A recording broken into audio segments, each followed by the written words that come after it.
ಲಗದಿ ಮನ್ನಿಸಿರಲಾಗ ಸರ್ವಜನರು ಕೊಂಡಾಡಿಯೇ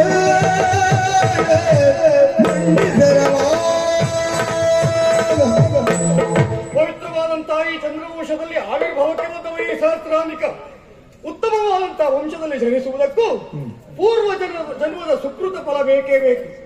ಆ ನಿಟ್ಟಿನಲ್ಲಿ ಯೋಚಿಸಿದರೆ ಈ ಸಹಸ್ರಾನಿಕ ಒಬ್ಬ ಭಾಗ್ಯ ಸಂಪನ್ನ ಎಂಬುದಕ್ಕೆ ಯಾವ ಅನುಮಾನವೂ ಇಲ್ಲ. ತನ್ನ ಬದುಕಿನುದ್ದಕ್ಕೂ ಧರ್ಮವನ್ನೇ ತನ್ನ ಸಂಪತ್ತನ್ನಾಗಿಸಿಕೊಂಡಿರುವಂತಹ ಧರ್ಮರಾಯ, ಇಂತಹ ಮುಂತಾದಂತಹ ಗಣ್ಯರು, ಪರೀಕ್ಷಿತನೋ ಜನಮೇಜಯನೋ, ಹೀಗೆ ಶತಾನಿಕನ ಸುತ ಈ ಸಹಸ್ರಾನಿಕ ನಿಜವಾಗಿ ಮೊಗದ ಸಿರಿಯನ್ನು ನೋಡಬೇಕು ಅಂತಾದ್ರೂ ದರ್ಪಣದ ಅವಶ್ಯಕತೆ. ರಾಜನ ಸಿರಿ ಎಲ್ಲಿ ನೋಡಬೇಕು? ಪ್ರಜೆಗಳ ಮುಖದಲ್ಲಿ. ನಿಜವಾಗಿಯೂ ನಮ್ಮೀ ಪ್ರಜೆಗಳ ಮುಖವನ್ನು ಕಂಡಾಗ ಎಲ್ಲೆಲ್ಲದ ಆನಂದ. ಸಹಸ್ರಾನಿಕರು ಓಲಗವನ್ನು ನೀಡುತ್ತಿರುವಂತೆ ಪ್ರತಿಯೊಬ್ಬರೂ ಕೂಡ ಎದ್ದು ನಿಂತು ನನ್ನನ್ನು ಗೌರವಿಸುತ್ತಾ ಇದ್ದಾರೆ. ಸಹಸ್ರಾನಿಕರಿಗೆ ಜಯವಾಗಲಿ ಎನ್ನುವಂತ ಘೋಷವನ್ನ ಕೇಳಿ ಬಹಳ ಸಂತೋಷ ಪಟ್ಟವ. ಇನ್ನು ನಮ್ಮ ತಂದೆಯವರ ಕುರಿತಾಗಿ ಹಾಡಲೇಬೇಕು. ತಂದೆಯವರು ಏನು ಸಾಮಾನ್ಯದವರಲ್ಲ. ಇನ್ನೊಂದು ಸಂದರ್ಭದಲ್ಲಿ ದೇವಲೋಕದ ಮೇಲೆ ದಾನವರ ದಾಳಿಯಾಗಿರುವಂತಹ ಸಂದರ್ಭ, ದೇವೇಶನ ಕುರಿತಾಗಿ ಹೋರಾಟವನ್ನು ನೀಡಿದವರು. ಅವರ ನಂತರದಲ್ಲಿ ಈ ಅಧಿಕಾರವನ್ನು ಪಡೆದುಕೊಂಡವ ನಾನು. ಓಲಗವನ್ನ ಇಟ್ಟಿದ್ದೇನೆ. ವಿಶೇಷ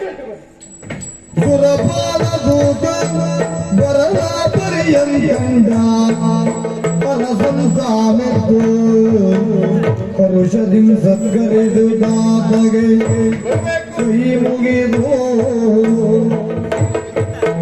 ಉಪಚರಿಸಿ ಹೊರಗಬೇವುದು ಬಂದಗದನವೆಂದೆನು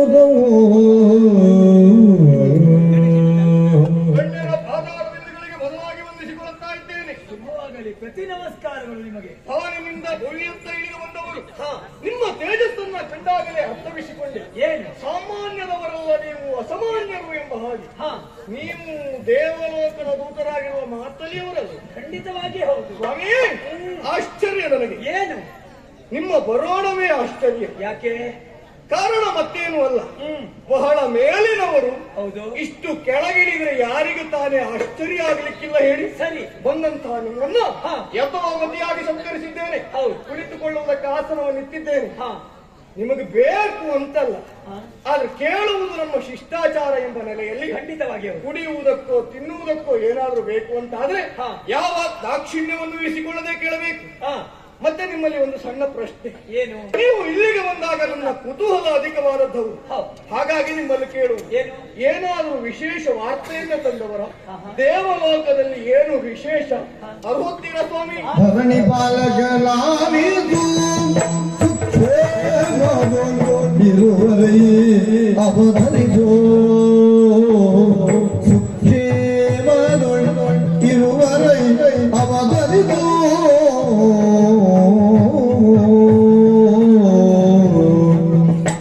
ಸುರಪಾಲ ನಿನ್ನ ಸತ್ಕರಿಸುವ ಮನವಿಲ್ಲ. ಸುರಪಾಲ ನಿನ್ನ ಸತ್ಕರಿಸುವ ಮನವಿಲ್ಲ. ಕರೆದು ತರಂದೆನ್ನ ಬರದಿಂದ ಹಟ್ಟಿದರಯ್ಯ ಧರಣಿ ಬಾಲಕ ಲಾಲಿಸು ಲಾಲಿಸು. ಧರಣಿ ಬಾಲಕ ಸಹಸ್ರಾನಿಕರೇ, ಗಣ್ಯರೇ, ನಾನು ಆಡುವ ಮಾತುಗಳನ್ನ ನೀವು ಪ್ರೀತಿಯಿಂದ ಆಲಿಸಬೇಕು. ಸರಿ. ಖಂಡಿತವಾಗಿ ನೀವು ಹೇಳಿದ್ದು ನಿಜವಾಗಿಯೂ ಹೌದು. ಏನದು? ಯಾವುದೇ ಒಬ್ಬ ವ್ಯಕ್ತಿ ಒಂದು ಪ್ರದೇಶದಿಂದ ಇನ್ನೊಂದು ಪ್ರದೇಶಕ್ಕೆ ಸ್ಥಳಾಂತರಿಸಬೇಕಾದರೆ ಕಾರಣವೆಂಬುದು ಪ್ರಾಬಲ್ಯವಾಗಿರ್ತದೆ ಅಂತೆ. ಖಂಡಿತವಾಗಿ ನಾನು ಮೇಲಿನಿಂದ ಕೆಳಗಿಳಿದು ಬರುವುದಕ್ಕೆ ಬಲವಾದ ಕಾರಣವೇ ಉಂಟು. ಯಾವುದದು? ಈ ಹಿಂದೆ ಆ ದೇವಲೋಕದ ಮೇಲೆ ದಾನವರು ದಾಳಿಯನ್ನಿತ್ತಾಗ ದೇವತೆಗಳಿಗೆ ಹಾಗೂ ದಾನವರಿಗೆ ಘೋರಾಕಾರದ ಕದನವೇ ನಡೆದು ಹೋಯಿತಂತೆ.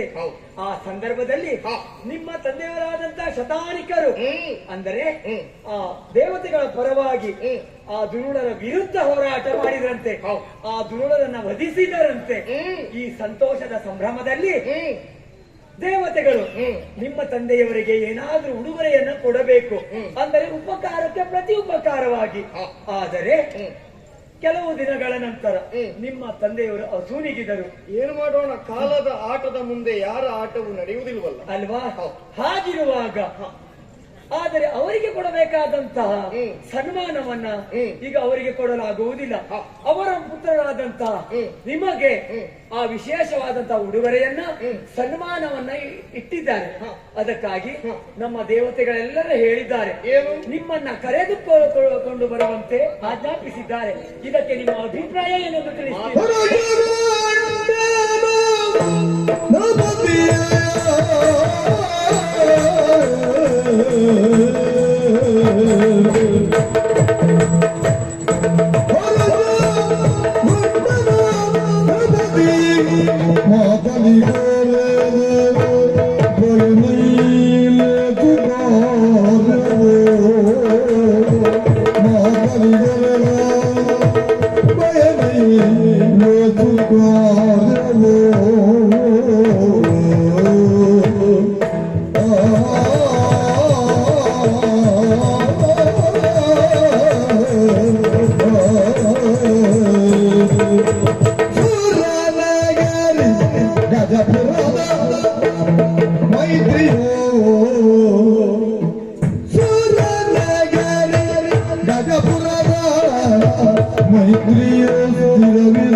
ನೀವು ತಂದಿರುವಂತಹ ವಿಷಯ ಮನಸ್ಸಿಗೆ ಬಹಳ ಬುಧವನ್ನು ನೀಡಿದಂತೂ ಸತ್ಯ. ಹೌದೇ ಹೌದು. ಹಿಂದೊಂದು ಸಂದರ್ಭದಲ್ಲಿ ನೀವಾಗಿರುವಂತಹ ದೇವತೆಗಳು ನನ್ನ ತಂದೆಯವರಿಂದ ಉಪಕಾರವನ್ನು ಪಡೆದವು. ಖಂಡಿತವಾಗಿ ಹೌದು. ಪ್ರತಿಯಾಗಿ ಅವರಿಗೆ ಯಾವ ಮನ್ನಣೆಯನ್ನು ನೀಡುವುದಕ್ಕಾಗದೆ ಹೋದ ಕಾರಣಕ್ಕಾಗಿ ನನಗೆ ನೀಡಬೇಕು ಅಂತ ಬಯಸಿದ್ರು. ಖಂಡಿತವಾಗಿ ಹೌದು. ಇದು ನನ್ನ ಯೋಗ ಅಲ್ಲದೆ ಮತ್ತಂತದ್ದು. ನಾ ಮಾಡಿದ ಸಾಧನೆಗಾಗಿ ನನಗೆ ಸತ್ಕಾರ ಅಲ್ಲ, ನನ್ನ ತಂದೆಯವರು ಮಾಡಿರುವಂತಹ ಕಾರ್ಯಕ್ಕಾಗಿ. ಇದು ನನ್ನ ಭಾಗ್ಯವೂ ಮತ್ತೊಂದು ಕಡೆಯಲ್ಲಿ ವಿಷಾದವೂ ಉಂಟು. ಏನು? ಇಂತಹ ಸತ್ಕಾರವನ್ನು ಪಡೆಯುವುದಕ್ಕೆ ನಮ್ಮ ತಂದೆಯವರು ಇಲ್ಲದೆ ಹೋದ್ರಲ್ಲ, ಆ ಬೇಸರವೂ ಉಂಟು. ಇರ್ಲಿ, ನೀವು ಇಷ್ಟು ಪ್ರೀತಿಯಿಂದ ಬಂದು ಕರೆಯುತ್ತೀರಿ ಅಂತಾದ್ರೆ ಖಂಡಿತವಾಗಿ ನಾನು ಬರ್ತೇನೆ. ಕಾರಣ ಏನು? ಏನು? ಸುರಪುರಕ್ಕೂ ನಮ್ಮಿ ಗಜಪುರಕ್ಕೂ ಬಹಳ ಮೊದಲಿನಿಂದಲೂ ಮೈತ್ರಿ ಅಲ್ವಾ? ಹಾಗಾಗಿ ಯೋಚಿಸುವುದು ಬೇಡ. ಸರಿ, ಅತಿ ಶೀಘ್ರದಲ್ಲಿ ನಾನು ಬರ್ತೇನೆ. ಆದಷ್ಟು ಬೇಗ ಬರಬೇಕು.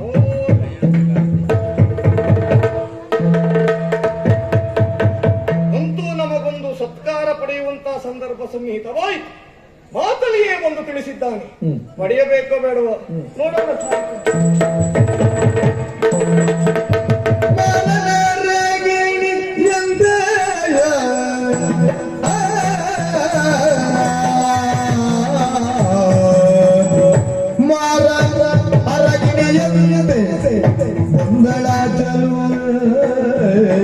ಮಾರನರಗಿಣಿಯಂತೆ ಬಂಗಳ ಚಲುವೆ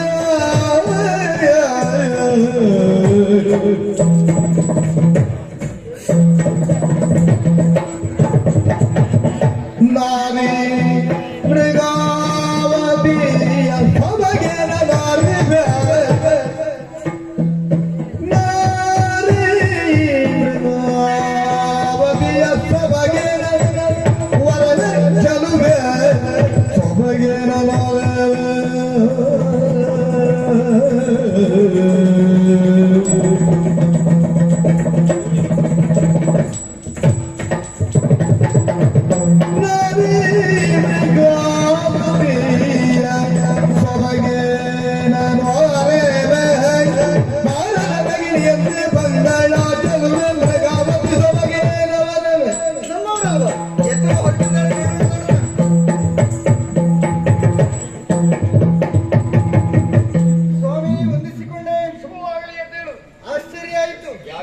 ಸರ್ವಾಲಂಕಾರ ಭೂಷಿತಳಾಗಿ ನಿಮ್ಮ ಬರವನ್ನೇ ಕಾಯ್ತಾ ಇದ್ದಂತಹ ನನಗೆ ನೀವು ನನ್ನ ಅಂತಃಪುರಕ್ಕೆ ಬರುವ ಲಕ್ಷಣ ಕಾಣಲಿಲ್ಲ. ಹಾಗಾಗಿ ನೀವಿದ್ದಲ್ಲಿಗೆ ನಾನೇ ಓಡೋಡಿ ಬಂದಿದ್ದೇನೆ. ಸರಿ, ಒಂದು ಮಾತು ಕೇಳ ನಿಮ್ಮಲ್ಲಿ. ಒಂದಲ್ಲ ಗಮನವೆಲ್ಲಿಗೆ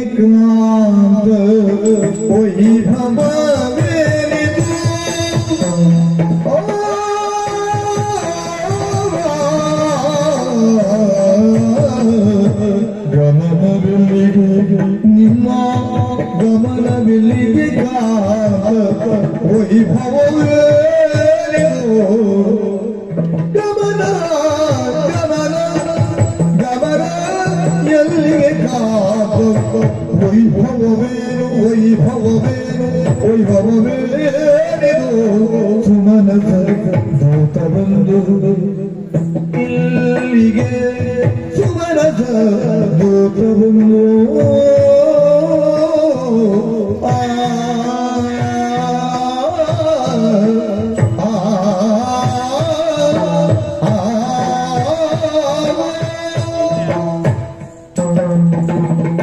ದೂತನಿವಗೆ ನನ್ನನು ಒಂದು ಬಾರದ ಸುದ್ದಿ ದೂತನಿವಗೆ ನನ್ನನು ಸುರದೂತನಿವಗೆ ಎಂದನು ಬರುವ ಬಾರದ ಸುದ್ದಿ ಬರುವ ಬಾರದ ಸುದ್ದಿ ನಮಿಬೇ ನಮಿಬೇ ನಮಿಬೇ ನಮಿಬೇ ನನಗೆ ಅದನ್ನು ನಮಿದು ನಮಿದು ನನಗದನು ಸುದ್ದಿಯನು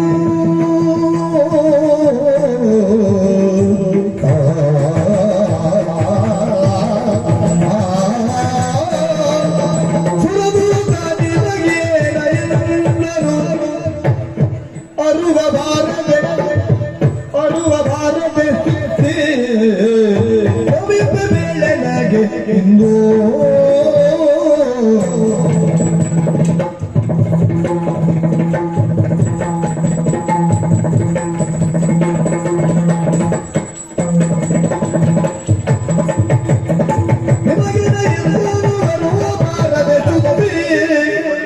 ನಮಿಬೆ ಬೆಳನಗೆ ಇಂದು ರಮಣ ನಮಿಬೆ ಬೆಳನಗೆ ಇಂದು ನಮಿಬೆ ಬೆಳನಗೆ ಇಂದು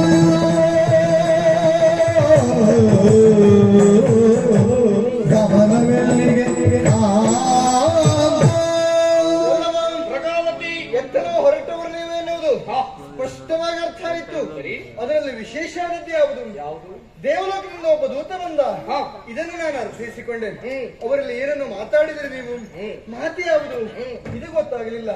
ಮಾತಾಡಿದಂತಹ ನೀವು ಅತಿ ಶೀಘ್ರದಲ್ಲಿ ಇಷ್ಟೆಲ್ಲ ವೈಭವದಿಂದ ಎತ್ತಲು ಹೊರಟಿದ್ದೀರಿ, ಇದು ಸ್ಪಷ್ಟವಾಗಿ ಅರ್ಥ ಆಯ್ತು ನನಗೆ. ಅದನ್ನೇ ತಿಳಿಯುವ ಕುತೂಹಲದಿಂದ ಬಂದೆ. ಇಷ್ಟು ವೈಭವದಿಂದ ಎತ್ತಲು ಹೊರಟಿದ್ದೀರಿ, ಅವ ಆಡಿದ ಮಾತೇನು, ನೀವು ಅರ್ಥೈಸಿಕೊಂಡದ್ದೇನು, ಎತ್ತ ಹೊರಟಿದ್ದೀರಿ, ಇದೆಲ್ಲ ಕೇಳಬೇಕೆನ್ನುವುದಾಗಿ ಕುತೂಹಲ ನನಗೆ. ಸ್ವಾಮಿ, ಕೈ ಮುಗಿದ ಕೇಳಿಕೊಳ್ಳುತ್ತೇನೆ. ಹೇಳ್ತೀರಾ?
ಬಂದಾಗ ಎಂತವರಿಗೂ ಕೂಡ ಸಂತೋಷವಾಗಲೇಬೇಕು.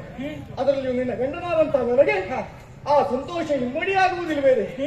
ಬಹಳ ಕುತೂಹಲವ, ಹೇಳಲೇಬೇಕಾ? ಆಗದೆ ಇರ್ತದೆ ಹೇಳಿ. ಕುತೂಹಲವೇ ಹೌದು. ಸರಿ, ಅದನ್ನು ಈಡೇರಿಸ್ತೇನೆ. ನಿನ್ನ ಕುತೂಹಲವನ್ನ ಈಗ ನಾ ಪರಿಹರಿಸ್ತೇನೆ. ನೀ ಎಣಿಸಿದಂತೆ ದೇವಲೋಕದ ದೂತ ಹೌದು. ಹೌದಾ? ಹೌದೇ ಹೌದು. ನನ್ನ ಊಹೆ ಸತ್ಯ ಅಂತ ಆಯ್ತು. ಕೇವಲ ದೂತ ಮಾತ್ರ ಅಲ್ಲ, ಅವ ದೇವೇಂದ್ರನ ಸಾರಥಿಯೂ ಮಾತಲ್ಲಿ ಬಂದವ ಹೇಳಿದ್ದೇನು ಗೊತ್ತಾ? ಏನ್?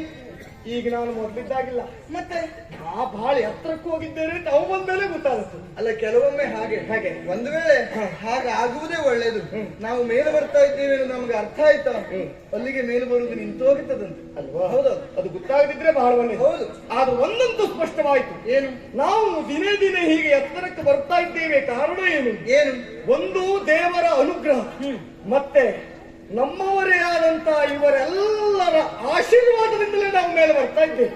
ಮತ್ತೆ ನಿಮ್ಮೂರಿನಲ್ಲೂ ನಿಮಗೆ ಆಶೀರ್ವಾದದಿಂದ ಮತ್ತೆಂತದ್ದು ಸ್ವಾಮಿ? ಅಲ್ವಾ? ಕೇವಲ ನಮ್ಮೂರಿನಲ್ಲಿ ಅಂತಲ್ಲ, ನಾವು ಎಲ್ಲೋದ್ರೂ ನಾವು ಆಶೀರ್ವಾದವನ್ನೇ ಬಯಸಬಹುದು. ಚಕ್ರವರ್ತಿ ಪೀಠದವರು ನೀವು, ಎಲ್ಲ ನಮ್ಮದ್ದೇ ಅಲ್ವಾ? ಹಾಗಾಗಿ ಬಂದಂತ ಅವನು ಹೇಳಿರುವಂತಹ ವಿಷಯವೂ ಹಾಗೆ. ಈಗಾಗಲೇ ನಮ್ಮ ತಂದೆಯವರಾಗಿರುವಂತಹ ಶತಾನಿಕರು ಇನ್ನೊಂದು ಸಂದರ್ಭದಲ್ಲಿ ದೇವತೆಗಳಿಗೆ ಸಹಾಯವನ್ನು ನೀಡಿದವರು. ಆದ್ರೆ ಏನು ಮಾಡೋಣ? ಸಹಾಯ ನೀಡಿ ಕೆಲವೇ ದಿನಗಳಲ್ಲಿ ವ್ರತರಾದರು. ಆದ್ರೆ ಆ ಉಪಕಾರವನ್ನು ನೆನಪಿಟ್ಟುಕೊಂಡಿರುವಂತಹ ದೇವೇಶ ನಮ್ಮ ತಂದೆಯವರ ಹೆಸರಿನಲ್ಲಿ ಒಂದು ಪ್ರಶಸ್ತಿಯನ್ನು ಕೊಡಬೇಕು ಅಂತ ತೀರ್ಮಾನಿಸಿದ್ದಾನಂತೆ. ಹೌದಾ? ನಮ್ಮ ತಂದೆಯವರ ಮರಣೋತ್ತರ ಪ್ರಶಸ್ತಿ ನೀಡುವುದಾದರೂ ಯಾರಿಗೆ ಯಾರ್ಯಾರಿಗೋ ನೀಡಿದರೆ ಆ ಪ್ರಶಸ್ತಿಗೊಂದು ಬೆಲೆ ಬರುವುದಕ್ಕೆ ಸಾಧ್ಯ ಉಂಟಾ? ಅದಕ್ಕೊಂದು ಬೆಲೆ ಬರಬೇಕು ಅಂತ ಆದ್ರೆ ಅವರ ಮಗನಾಗಿರುವಂತ ಈ ಸಹಸ್ರಾನಿಕನಿಗೆ ನೀಡಬೇಕು ಎಂಬ ಹಾಗೆ ಯೋಚಿಸಿದ್ದಾರೆ. ಹೌದಾ? ಹಾಗಾಗಿ ನನ್ನಲ್ಲಿ ಬರ ಹೇಳಿದ್ದಾರೆ. ನಾನು ಶೀಘ್ರವಾಗಿ ಹೊರಟು ನಿಂತಿದ್ದೇನೆ. ಹಾಗಾದ್ರೆ ನಾನು ಬರುವುದೇ ಎಲ್ಲಿಗೆ? ಅಲ್ಲಿಗ ಏನೋ ಬರ್ಲಿಕ್ಕೆ ಹೇಳಿದ್ದು ನೆಂಟರ ಮನೆಗೆ ಅಂತ ಮಾಡಿದ್ಯಾ? ಮತ್ತೆ ಅಲ್ಲೇನೋ ಹಬ್ಬದ ಊಟ ಉಂಟು ಅಂತ ಮಾಡಿದ್ಯಾ? ಹೆಂಡತಿಯನ್ನು ಕರ್ಕೊಂಡು ಹೋಗಬಹುದಿತ್ತು, ಆದ್ರೆ ಹೋಗುವುದು ನಿನ್ನ ಅಪ್ಪನ ಮನೆಗೆ ಅಲ್ಲ. ಆಗ್ಲಿ, ತೊಂದ್ರೆ ಎಂತದ್ದು? ಅವ ಹೇಳಿದ್ದೆ ಹಾಗೆ ನೀವು ಮಾತ್ರ ಬರಬೇಕು ಅಂತ.